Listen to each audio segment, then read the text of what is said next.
Là, ici, tu as une boîte mécanique EcoSplit. C'est une EcoSplit 2, 16 vitesses.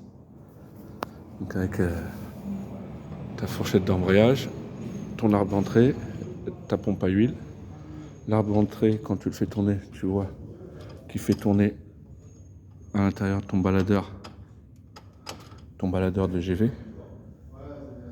Donc là, tu retrouves, c'est une boîte overdrive. Tu retrouves ta marche arrière, avec ta fourchette de marche arrière, le pignon de première, le pignon de deuxième, la fourchette du baladeur première, deuxième, avec les synchros. Tu retrouves là troisième, pignon de troisième et pignon de quatrième, avec la fourchette. Et là, ici, tu retrouves ton baladeur de GV pour les demi-vitesses. Donc là, comme c'est une overdrive, ta demi-vitesse haute, elle sera ici, sur ce pignon, et ta demi-vitesse basse, elle sera ici. Derrière, tu retrouves ton train planétaire pour le doubleur de gamme, donc avec ta fourchette, la couronne, le porte-satellite et le satellite. C'est pour avoir un étage. En fait, tu utilises toute cette gamme-là, première, deuxième, troisième, quatrième, tu utilises 2 fois. Une fois en démultiplié au premier étage, donc ta couronne, elle sera plaquée avec le carter et tes satellites vont tourner dans la couronne, donc tu auras une démultiplication de ta sortie, de la bride. Et tu réutilises cette gamme-là une deuxième fois. La couronne, tu la solidarises avec ton porte-satellite, donc tout tourne en direct. Et là, tu seras en direct drive. Donc tu utilises première, deuxième, troisième, quatrième. Tu mets ton doubleur de gamme en direct et tu réutilises le pignon de première, mais tu seras en cinquième, sixième, septième, huitième. Et avec ton baladeur à l'entrée, tu divises ces vitesses en petites ou en grandes. Et tu obtiens 16 vitesses. Donc ton doubleur de gamme à l'arrière, ton GP, il est piloté avec la valve de commande GP.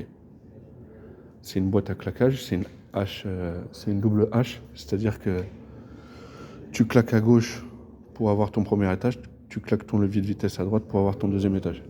Et ça t'oriente l'air elle arrive ici. L'air elle arrive ici, elle vient alimenter ta valve, et ta valve t'oriente l'air d'un côté ou de l'autre du piston pour faire bouger la fourchette et soit plaquer, soit solidariser ta couronne avec ton carter, ou soit solidariser ta couronne avec ton train planétaire. En dessous, tu as ta valve GV qui commande la fourchette et le baladeur des demi-vitesses. À l'arrière, tu as un ralentisseur secondaire. Donc ton pignon ici, il tourne avec un pignon sur l'arbre de sortie. Et ce pignon-là va faire tourner une turbine. Et de l'autre côté de la turbine, tu as un stator. La valve de régulation du ralentisseur, quand elle envoie de l'huile dans la chambre, et le stator va faire ralentir ta turbine, qui fera ralentir ton pignon et fera ralentir ta bride de sortie. Donc là, tu as ton échangeur d'huile qui refroidit l'huile qui sort du ralentisseur. Et tu as un accumulateur. L'accumulateur, quand le conducteur décide d'actionner le ralentisseur, pour éviter d'avoir un temps de réaction pendant que la chambre se remplit, l'accumulateur décharge une pression d'huile accumulée, décharge l'huile accumulée dans la chambre, remplit instantanément la chambre, comme ça tu as une réactivité directe du commodo de ralentisseur. Donc là tu as une EcoSplit 16 vitesses. Et là derrière tu as la prise de force, prise de mouvement. Donc ta prise de mouvement, tu vois, tu as un arbre de sortie qui va te faire tourner une pompe à huile. Tu le vois, il bouge là. Et là tu as un baladeur craboteur avec une petite fourchette. Quand le conducteur actionne la prise de force, il y aura des conditions, il faut qu'il soit débrayé. Et le baladeur craboteur va craboter cet arbre-là avec ton arbre de renvoi.